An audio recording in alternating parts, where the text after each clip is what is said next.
अच्छा, आपका बेटा किस काम में गया था? वो गया था, ये यहाँ एक एजेंट है सूरज नाम का, बेवाना का। हम लोग इस वक्त मौजूद हैं कादीपुर के अंतर्गत आने वाला गांव खालिसपुर में। मैं आपको बता दूं, यहाँ पर आप पीछे देख रहे हैं, यहाँ पर एक क़यामत बरपा हुई है। क़यामत क्यों बरपा हुई है ये आपको जानना बहुत ज़रूरी है, क्योंकि होता क्या है आजकल, किसी को पैसा कमाना है तो वो रुख करता है सऊदी और दुबई का, वो विदेश जाने की इच्छा लगता है, क्योंकि यहाँ पर सुल्तानपुर की मैं बात करूँ, हिंदुस्तान की मैं बात करूँ, उसको उसके लेवल का या फिर जितना वो काम कर रहा है उस हिसाब से उसको पैसा नहीं मिल रहा है। बेरोज़गारी इस तरह बढ़ी है हमारे देश में कि हमें अगर कमाई करना है, अपने घर वालों का पेट पालना है, तो हमें विदेश जाना ही होगा। हम अपनी ज़मीन जायदाद बेच कर, गहना गुड़िया बेच कर, या फिर दूसरे से कर्जा लेकर लाख, 1.5 लाख, 2 लाख रुपए लगा कर जाते हैं बाहर। और उससे बेहतर ये होता है कि जो एजेंट है जिनके द्वारा हमें भेजा जा रहा है, वो उस समय हमें ऐसे अपनी बातों में फंसाते हैं कि हमसे 2 लाख, 1.5 लाख रुपए लेंगे, उसके बाद हमें वहाँ भेजेंगे। फिर जो बालक या फिर जो कोई भी वहाँ पर जाएगा, वो उस काम के जो काम बता के उसे भेजा जा रहा है, अगर उसे बता के भेजा जा रहा है कि आप सुपरवाइज़र हो, तो वो ले जाकर उसको बकरी चरवाएंगे। ऐसे बहुत सारे मामले सामने आते हैं जिनमें बताकर यहाँ से कुछ और भेजा जाता है, लेकिन वहाँ पर कराया कुछ और जाता है। यहाँ तक तो गनीमत रहता है कि अगर आपको बता के भेजा जा रहा है कि आप सुपरवाइज़र हैं, आपसे बकरी चराई जा रही है, या फिर आपसे वहाँ पर हेल्पर ही कराई जा रही है, तब तो बेहतर है। किसी ना किसी तरह लोग साल, 2 साल, 3 साल बिताते हैं, उसके बाद अपने घर चले आते हैं। लेकिन इस परिवार के साथ कुछ ऐसा हुआ है कि वह बच्चा जाता है यहाँ 2024 मई 2024 में जाता है दुबई कमाने के लिए। एक एजेंट है, उनके द्वारा भेजा जाता है, वो जाता है वहाँ पर लेबराई करता है। लेबराई करने के बाद 1 रुपये घर पे नहीं भेजता है, घर से उल्टा पैसा भेजा जाता है उसको बुलाने के लिए। बहुत सारी ऐसी चीज़ें होती हैं, उन चीज़ों से वो लड़ते हुए आगे बढ़ता रहता है, वक्त बीतता रहता है।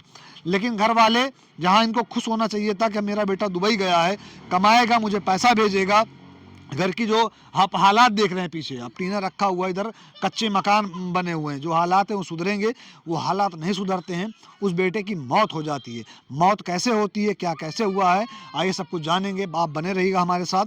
ये माता जी बैठी, उनसे बात करेंगे और सारी जानकारी आपको देंगे। दोस्तों, आप देखेंगे यहाँ पर भीड़ लगी हुई है, ये माता जी हैं, कैफ की अम्मी हैं। आइए इनसे बात करते हैं, जानने की कोशिश करते हैं लास्ट टाइम क्या बात हुई थी, क्या कुछ बेटे ने बताया था। अम्मी यही है ना? तबीयत कैसी है आपकी?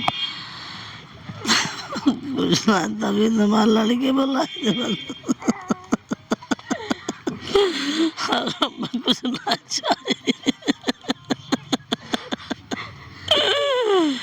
हमारे भैया। रोइए मत, अल्लाह से दुआ कीजिए, सब्र रखिए, आएगा बेटा आपका, आएगा। ये चला हुआ है, मेरे सबको कुछ ना चाहिए। हमारे भैया एकदम ठीक है, रात की बतला दिन 2-3 दाई बतला दिन कहे ना माम भले हम कल फोन न कह पाए, कल जा वापिस, फिर हम शाम में आए तब बात करब। रात में अपने मुँह बतला रहे, अपने ऑफिस बतला रहे, सबसे अपने यार दोस्त से बतला रहे। 11 बजे रात में हम सवेरे से इंतजार करें, हमारे भाई कह रहे दिन में फोन न करब, हम नाते बेबी कर रहे हैं, शाम के फोन आए 9 बजे रात की। एक लड़की आई, बताओ तुम्हारी तो कैफ की तबीयत बहुत ज्यादा खराब, बस ये काश्मीर हॉस्पिटल में भर्ती है।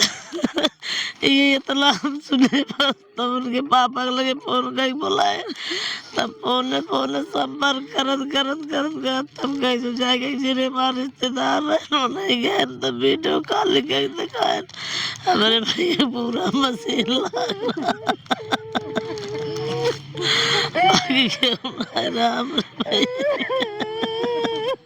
हमारे भैया अच्छा खासा रहे, जब से कह रहे कब्बो ना बीमार पड़े, कबो उनको मुड़बो ना फिर अन्ना, कबो कहे भाई अम्मा आज हमारे मुड़ ब्रह्मल कहे भैया चला, कहे अम्मा बस 1-1.5 महीने हमारी ड्यूटी ज्वाइन हो जाए, और बाद तो हम चला आए घरे, तो फिर बाद में जाए।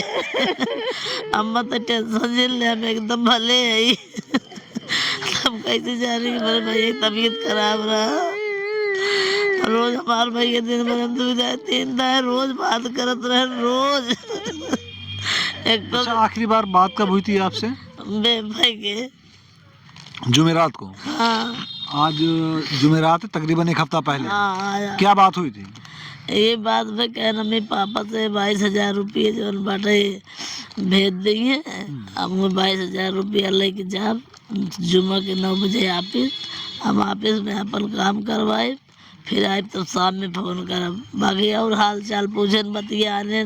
हाँ मैं भले हमके, हाँ भाई भले हमके, तू भले आ कह रहा हम भले हमके देख तोर पापा पैसे दे दे टेंशन ना लेते तब कोनो चीज टेंशन जे ले तो को जो जरूरत लागे तोर पापा दे है। अभी हम ना के हम भैया तो कर्जा काट के देते ये भी टेंशन हम कर आए थे। खाली हमके तू भले रह कहा अम्मा हम एकदम भले हमें कौन सी टेंशन हमें कुछ टेंशन ना है अम्मा। साँझे खाएन पकाएन सोएन सवेरे अल्लाह पाक मेरे भैया पता नहीं कहाँ गए यार। हमारे भैया कोमम चला गया। अच्छा, आप लोगों को कौन बताया कि उसकी तबीयत खराब है या वो हॉस्पिटल में है? उसका एक दोस्त संतोष नाम का लड़का था, वही मैसेज किया एक लड़के के मोबाइल पर। फिर यहाँ उसका दोस्त था आलम, वो आलम के मोबाइल पे आया।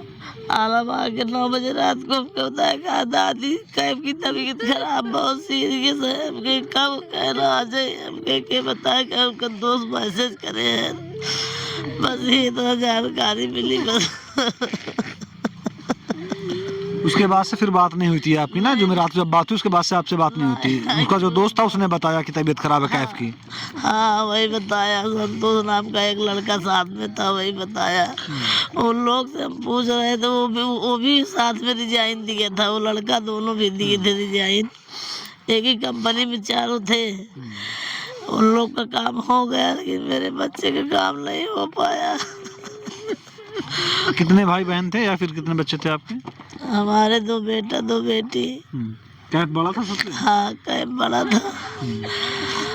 बाकी 2 बेटी थी तभी छोटा बेटा है। हाँ बाकी उसकी चच्ची है, 4 बेटियां और है सब हम ही लोग परिवार सब मिल के देखते थे इन्हीं चारों को भी। दोस्तों ये आप देख सकते हैं कि घर की जो हालात थे उसको सुधारने के लिए कैफ जाता है कम उम्र में। जिस उम्र में लोग खेलते हैं कूदते हैं उस उम्र में बालिग होते ही वो घर की भागदौड़ संभालने के लिए, घर की स्थिति सुधारने के लिए जाता है दुबई कि वहाँ पे जाऊँगा, कमाऊँगा, घर वालों की स्थिति सुधारूँगा। लेकिन उसके साथ कुछ ऐसा होता है कि वहाँ पर उसकी तबीयत बिगड़ती है। 9 तारीख को उसकी तबीयत बिगड़ती है और कल दोपहर में घर वालों को पता चलता है कि वो दुनिया छोड़ चुका है, उसका इंतकाल हो गया। अब घर वाले तब से परेशान हैं, घर पे मातम पसरा हुआ है, घर पे जितने रिश्तेदार आए हुए हैं, घर परिवार के लोग हैं सब रो रहे हैं। सर सिर्फ इतना दुआ कर रहे हैं कि किसी तरह इनका बेटा इनको आखिरी बार इनके पास चला आए, उसको देख लें और जो आगे की प्रक्रिया होती हैं, जो क्रिया होती हैं वो यहाँ पर वो करें। अच्छा उसके बाद जो वहाँ पर आपका कोई रिश्तेदार कोई नातेदार मौजूद है दुबई में जिससे बात हुई हो तो क्या हुआ अभी या फिर क्या अभी हो रहा है वहाँ पर? हाँ नहीं सिर्फ भाई जो एक दिन गया था बस वही वीडियो कॉलिंग करके दिखाया, उसके बाद से नहीं जा पाया। उसका मैनेजर छुट्टी नहीं दिया, बोला हम तुमको एतवार छुट्टी देंगे तब जाना, तब से नहीं गया। जब से ये हादसा हुआ, ये घटना हुई, उसके बाद से बेटे को फोन के जरिए या किसी के जरिए देखने को मिला आप लोगों को? एक बार मिला था, एक बार एक मेरे बगल में रहते हैं वो छुट्टी लेके गए दिखाए, फिर दूसरी बार एक मेरा और रिश्तेदार रहता है वो दिखाया, बस और कुछ नहीं दिखाया, कोई नहीं दिखाया। बहन कौन है कैफ की? ये जो बैठी हैं? एक बहन है और 2-4 बहनें हैं, सब मतलब पूरा जॉइंट फैमिली थी? अच्छा बाबा के जितने लोग सब साथ ही में रहते थे।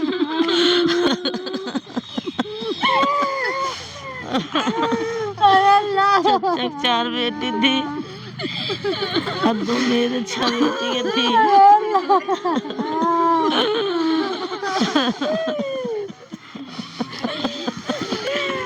ये जो दुख है दोस्तों, इसमें इस दुख को कोई बांट नहीं सकता है। हमारा काम ये नहीं है कि हम इनके दुख में पहुंच के इनको परेशान करें। यहाँ पर आने का मकसद सिर्फ इतना है कि जिस तरह आप बहनें देखेंगे, तकरीबन 3 से 4 बहन हैं जो जॉइंट फैमिली की बहनें हैं, ये परेशान हैं, बिलख रही हैं, रो रही हैं।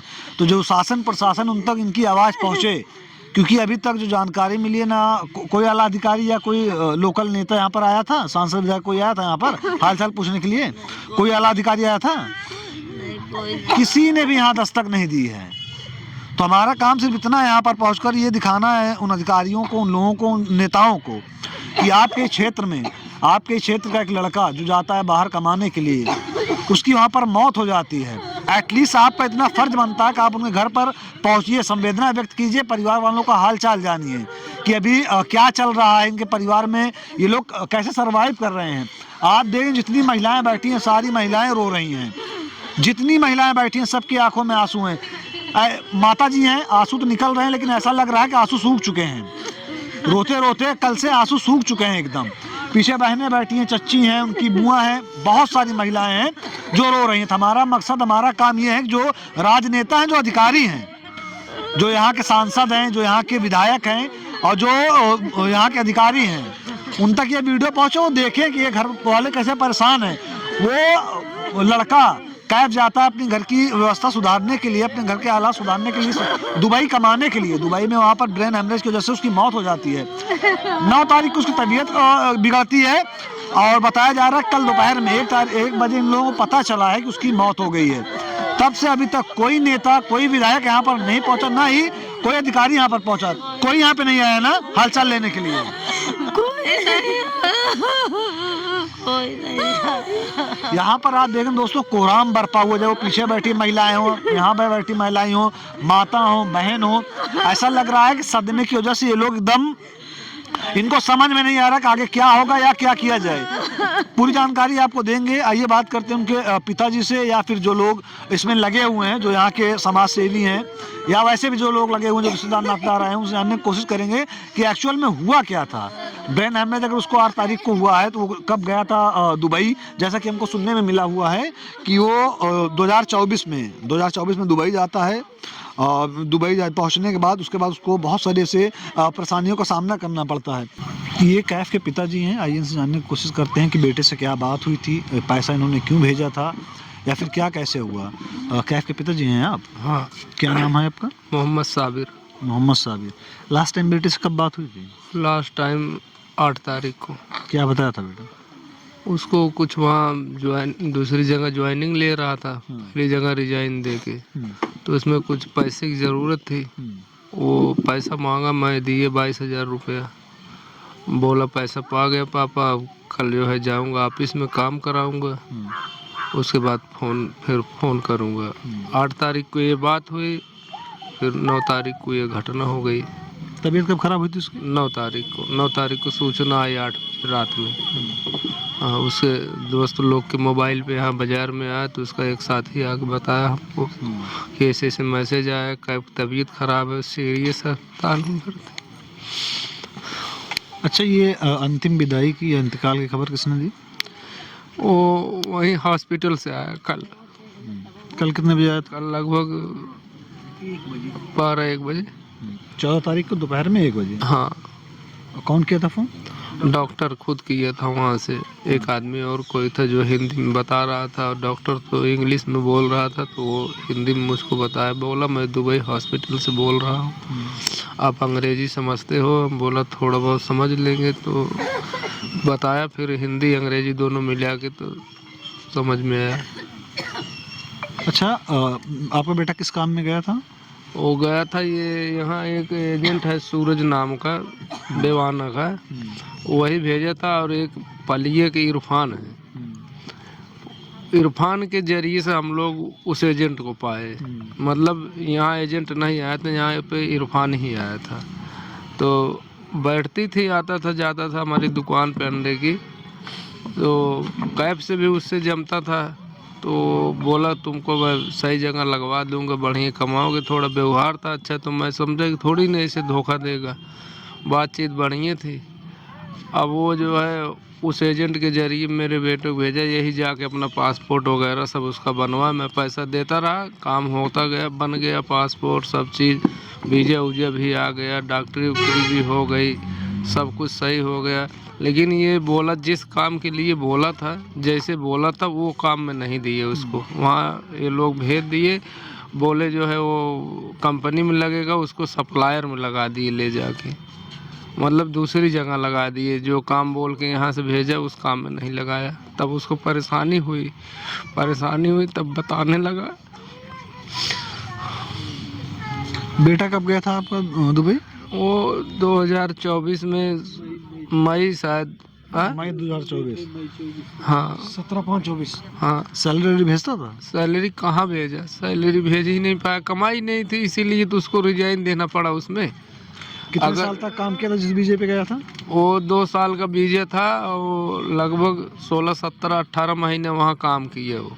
इतने दिन में वो पैसा नहीं भेजा है हमारे एक भी रुपया पास। नहीं नहीं।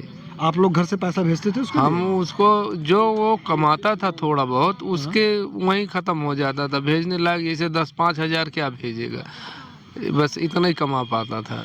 आप लोगों ने इससे पहले भी हाँ, कोई इसके पैसा भेजा था एक इसको बार, बुलाने 2 के लिए, बार कुछ किया भेजा, था? 2 बार पैसा भेजा मैं। किस लिए भेजा था उससे वो पहले? पैसा मैं इसलिए भेजा कि वो बोला पापा मैं यहाँ रिजाइन दे के दूसरी जगह जो है ज्वाइनिंग लूँगा, वो कंपनी बढ़िया है, यहीं पर एक आदमी है उससे बातचीत चल रही है। तो हम बोले अब दूसरी जगह हो तो हो जाएगा। बोला हाँ हो जाए, कोनो दिक्कत ना है। तो बोला कि थोड़ा पैसे की ज़रूरत पड़ेगी। हम कहे बताओ, तब बताया तो 21,500 रुपये, 22,000 रुपये मैं उसको भेजा। हाँ, आज लगभग 15-20 दिन पहले। उसके बाद वो काम भी हो गया उसका, जिस काम के लिए पैसा लिया था। फिर मोबाइल मेरे भेजा वो कागज़ जो दिखाया कि इसी कागज़ के लिए पैसे लिए था। उसके बाद फिर अभी 8 तारीख को फ़ोन फिर किए। फ़ोन तो रोज़ करता था लेकिन काम उसका चल रहा था। वहाँ से बोला पापा मैं आ गया अब दूसरी कंपनी में।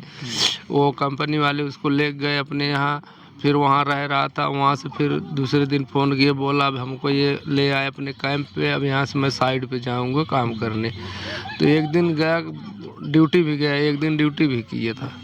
उसके बाद फिर वही 8 तारीख को फ़ोन किए, बोला कि मेरे बीजे पर वो क्या स्कोंडिंग कुछ लग जाता है, मतलब प्लांटी लग गई, जुर्माना। प्लांटी लग गए। हाँ, एक दिन लेट हो गए इसकी वजह से प्लांटी लग गई है। 2 दिन हुआ था, 50-50 लगता था, 2 दिन का 100 दिरहम प्लांटी लगा था, जो हमको मोबाइल पे अपने दिखाया था पापा ये देखो 100 दिरहम फाइन लगा है। अच्छा, बेटे से लास्ट टाइम यही बात हुई थी ना कि वो पेनल्टी लगी हुई भेज दीजिए। हाँ, हॉस्पिटल में जब वो गया तो इसकी तो सूचना दोस्तों ने वो दी थी। मैं बोला कितना लगेगा तेरा पेनाल्टी वनाल्टी खत्म करने के लिए? बोला कि 22,000 रुपये लगे पापा। 22,000 भेज देता तो हम 15 तारीख ले हम तो का फिर वापस भेज दे, कहाँ से के जने हैं उनसे लाइक भेज देवे हम के उस लाइक भेज दे। हम कहे तो का टेंशन दिन ला, हम पैसे दो का भेज देते, काम हो जाए चाहिए बस। अच्छा, बेटे की बॉडी लाने के लिए अब तो दुनिया में नहीं रहा है, बेटे की बॉडी लाने के लिए क्या कुछ प्रक्रिया आप लोग ने की है कुछ? अब्दुल हक भाई हैं ये, उसके लिए कर रहे हैं, एमबीसी से बात कर रहे हैं, देखो कैसे क्या होता है। भी खड़े हो जाइए थोड़ा। क्या नाम हुआ आपका? अब्दुल हक नाम है भैया। मैं कादीपुर मोहल्ला तुलसी नगर का रहने वाला हूँ। मैं एक समाज सेवी के रूप में काम कर रहा हूँ। जो विदेश में फंस जाते हैं, लावारिस डेड बॉडियाँ होती हैं, उनको भारत लाने के लिए मैं पूरा प्रयासरत करता हूँ। खिदमत कल का काम है। तो इसी क्रम में जब ये घटना इनके साथ घटी थी, ये मुझे लगता है कि 9 तारीख को मेरे घर पे गए। घर गए तो इन्होंने पूरी बात बताई, भाई ऐसी सी बात है। फिर मैंने कहा अच्छा ठीक है भाई। पप्पू भाई चूँकि मेरे पुराने संपर्की भी रहे, चूँकि मैं कादीपुर से मुल्ला बाज़ार हमारे यहाँ से 8 किलोमीटर दूरी पे है, तो आना जाना लगा रहता था। तो जब मैंने इनको देखा, हमने कहा यार पप्पू भाई ठीक कोई बात नहीं। फिर मैंने वहाँ के एम्बेसी से अधिकारियों से बातचीत किया, तो एम्बेसी ने कहा ठीक मैं बातचीत करके देखता हूँ क्या है। तो अभी पूरी जानकारी मुझे मिली कि एम्बेसी द्वारा ये बताया गया कि इनके जहाँ पे ये पहले काम कर रहे थे वहाँ पे ये रिज़ाइन दे चुके थे। रिज़ाइन देने के साथ साथ वो लोग इनको एयरपोर्ट भी ले जाके पहुँचा दिए थे कि आप चले जाइए। लेकिन वहाँ से इन्होंने किसी से बातचीत कर रखा था कि दूसरी जगह इन्होंने वीज़ा अप्लाई किया तो जिसमें वीज़ा एक्चुअली प्लांटी वगैरह लग गई थी, तो लगने के कारण वीज़ा इनका इमिग्रेशन नहीं हो पाया था। तो ये बताइए भैया कि 8 तारीख को फिर मैंने बच्चे को 22,000 रुपये भेजा भी है, और सुबह ये 9 तारीख को बच्चे की तबीयत ख़राब हुई। तो जब मैंने अधिकारियों ने बताया तो बताया कि ब्रेन हेमरेज हो गया है। और उसके बाद मैं इनमें लगा रहा और इनके फ़ोटो वीडियोज़ भी सब आए तो देखे, ये तो हालात तो गंभीर थे ही। और कल अभी फिर इनकी मौत की खबर हॉस्पिटल के द्वारा ये सूचना आई कि बच्चे का इंतकाल हो गया है। फिर हम भी लगे हैं, एम्बेसी से बातचीत चल रही है और आप सबका आशीर्वाद और दुआ। अच्छा, आपकी बात कब से स्टार्ट हुई? जी वो हॉस्पिटल में था तब से या जब इंतकाल हो गया उसके बाद से? नहीं, जब ये हॉस्पिटल में था तब से बात हो रही। लाने के लिए नहीं, लाने के लिए क्या, जैसे वो तबीयत तो ख़राब थी, लाने के लिए भी बोल रहे थे। तो मैंने जब वहाँ से डॉक्टरों से बातचीत चली तो उन्होंने बताया कि जब तक बच्चा ठीक नहीं होगा तब तक यहाँ से हम निकालेंगे नहीं। अच्छा, कोई रिश्तेदार रहता है इनका या आपका, उससे बात हो रही थी या वहाँ जो? नहीं, मेरी बात तो भारतीय दूतावास जो दुबई में है उनसे बातचीत चल रही थी। क्या बातें हुई आप हमें सुना सकते हैं, बता सकते हैं? बिल्कुल बिल्कुल, मैं अभी आपको सुनाता हूँ। ये एक्चुअली वहाँ के अधिकारियों ने जो बोला है, जी। ये जद्दा काउंसलेट है अपने पास, ये आप सुन सकते हैं। जो नंबर आपने दिए थे 2-3, इनमें से एक से बात हुई है और उन्होंने बताया कि ये बंदा का वीज़ा कैंसिल हो चुका है और दूसरा कोई वीज़ा लगा नहीं था। तो अभी ऐसा लग रहा है कि ऐसी कोई कंपनी है नहीं इनके पास जो इनके लिए ये सब चीज़ें करेगी, तो फाइनली ले दे के एम्बेसी के पास ही करना पड़ेगा। तो मैं एक बार सुबह फिर भी इनकी कंपनी की कहीं से डिटेल निकाल के उनको रिक्वेस्ट करूंगा। अगर वो मान जाते हैं और कर देते हैं तो अच्छी बात है, 1-2 दिन के अंदर करवाने की कोशिश करेंगे। और अगर ऐसा लगता है कि कंपनी नहीं करती है तो उसके बाद फिर हम कुछ ऑल्टरनेट सॉल्यूशन देखेंगे कि ये एम्बेसी के थ्रू करवाना है या परिवार से करवाना है। जो भी सूटेबल होगा वो हम करेंगे। तो सुबह एक बार हम कंपनी से बात कर लेते हैं, उनका देख लेते हैं ओपिनियन क्या है। अगर वो करना चाहते हैं तो अच्छी बात है, हम उनको रिक्वेस्ट भी करेंगे, थोड़ा फोर्स करने की भी ट्राई करेंगे। और ऐसा लगता है कि नहीं, वो लोग नहीं कोऑपरेट कर रहे हैं, तो फिर ले दे के जो भी ऑप्शन बचता है परिवार का या फिर एम्बेसी का, उसको हम ट्राई करेंगे। तो सुबह मैं आपको अपडेट कर दूंगा। आप सुबह 9:30 बजे एक बार फिर भी हमें रिमाइंड करना। वैसे हम खुद से करेंगे इसको, लेकिन फिर भी आप एक बार रिमाइंड कर देना, हम आपको अपडेट कर देंगे कि क्या चल रहा है। ये बात कब हुई थी आपकी? ये कल रात में मेरी बात 10:15 पे या 10:17 पे इनका मैसेज। कल रात में? हाँ, कल रात में सर का उसके बाद मैसेज आया। आज सुबह या कुछ बात हुई इनसे? हाँ, आज उन्होंने, सर ने मैसेज डाला है, उन्होंने कहा कि मैंने पीआरओ से बात कर लिया है, उनका सारा डॉक्यूमेंट आज एम्बेसी को वो सबमिट करेगा। अच्छा, इससे पहले भी आप जो दुबई में या सऊदी में अरब कंट्री में फंसे लोग उनको बुलाए हैं या अपने जरिए उनको यहाँ पर पहुँचाए उनके घर तक? जी जी, इसके पहले भी कई ऐसे डेड बॉडी हमने मंगाई है। अभी हाल ही में एक मामला भी आया था मेरे पास से, अलीगंज अपने सुल्तानपुर जनपद में एक बाज़ार है, वहाँ का एक यादव परिवार है, उसका नाम है अनुपम कुमार यादव। जी। अनुपम कुमार यादव के पिताजी मेरे पास मेरे घर आते हैं, उनकी पूरी फैमिली आती है। उन्होंने बताया कि मेरा बच्चा म्यांमार में फंस गया है और उसका वीज़ा थाईलैंड का लगा हुआ था। तो जो एजेंट वगैरह थे वो थाईलैंड से बाई रोड उसको म्यांमार पहुंचा दिए। जब म्यांमार ये पहुंच गया तो परिवार के लोगों से अवैध वसूली होने लगी, 15 लाख दीजिए नहीं तो आपके बच्चे को मार डालेंगे। लेकिन उसके बाद भी परिवार के लोगों ने 2 लाख रुपए उनको ऑनलाइन ट्रांजेक्शन कर चुके थे। जब मेरे आने से पहले लोगों ने सारी बातें बताई, फिर मैं थाईलैंड और म्यांमार की एम्बेसी से बातचीत किया, उसमें लगातार मेरा चलता रहा वार्ता। और उसके बाद एक दिन उसमें इतना लंबा वो हो गया था कि 465 लोगों की, अनुपम को लेकर 465 लोगों की वापसी हुई। म्यांमार और थाईलैंड के अधिकारियों ने मिलके वहाँ का जो केके पार्क थाना, केके पार्क एरिया जो था जहाँ पे ये सारे वो अनलीगल तरीके से काम हो रहे थे, तो उसमें अनुपम भी था। अनुपम के साथ साथ भारत के और मुझे लगता है 465 लोगों की वापसी हुई थी, जिसमें 36 बच्चे तो अपने उत्तर प्रदेश के रहने वाले थे। अच्छा, इस केस में कैफ केस में क्या लग रहा है कि मतलब आज शाम तक कुछ घर वालों, क्योंकि इंतकाल तो हो चुका है, दुख का पहाड़ तो टूट गया है, लेकिन अब घर वालों की आखिरी इच्छा ये है कि वो अपने लाल को, अपने बेटे को अपने यहाँ अपने रीति रिवाज से कफन दफन करें, जो उसकी आगे की जो चीज़ें होती हैं वो करें। तो क्या लग रहा है कि कब तक उसकी बॉडी यहाँ सुल्तानपुर कादीपुर में आ जाएगी? इंशाल्लाह हम पूरा प्रयास कर रहे हैं। अधिकारी बता रहे हैं कि हम उसके कंपनी जो जहाँ से उसने रिज़ाइन दिया था वहाँ से हम उससे बात करेंगे, उनसे रिक्वेस्ट करेंगे कि इसमें आप लोग कोऑपरेट करिए इस बॉडी को भेजने के लिए। इंशाल्लाह ऐसा रहा तो जल्द से जल्द बॉडी आप लोगों के समक्ष होगी। दुबई में किस जगह पे ये रहता था बच्चा? ये शारजा के आसपास में था।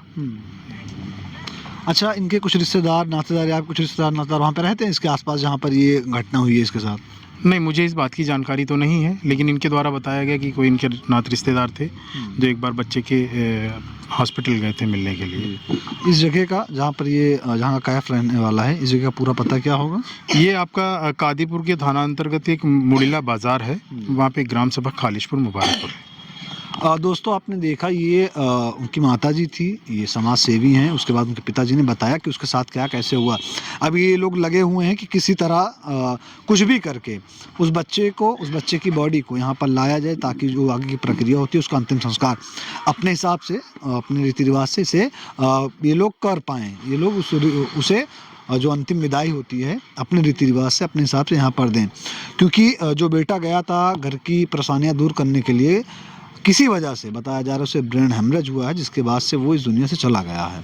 उसके बाद से घर वाले रो रहे हैं, बिलख रहे हैं, परेशान हुए हैं।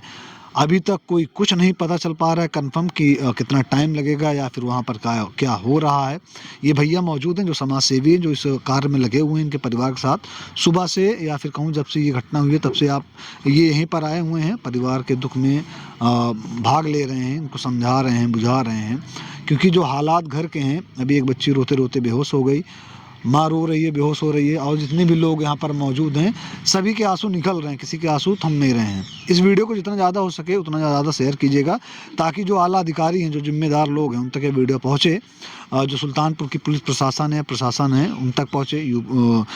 उत्तर प्रदेश की जो सरकार है, वहाँ के जो जिम्मेदार आला अधिकारी हैं या जनप्रतिनिधि हैं, जिनको सांसद विधायक कहा जाता है, उन तक पहुँचे और ये इस मामले को संज्ञान लें ताकि इनका मामला जल्द से जल्द जो ये मुसीबत इन पे आई है, इस मुसीबत को टाल तो कोई नहीं सकता, लेकिन इसमें भागीदारी ले सकते हैं कि मुसीबत इनकी थोड़ी कम हो जाए। आप ये सब देख रहे थे आपके अपने चैनल अपना सुल्तानपुर पर। कैमरे के पीछे जो खड़े हैं उनका नाम विधान है, मेरा नाम मोहसिन खान है। जय हिंद।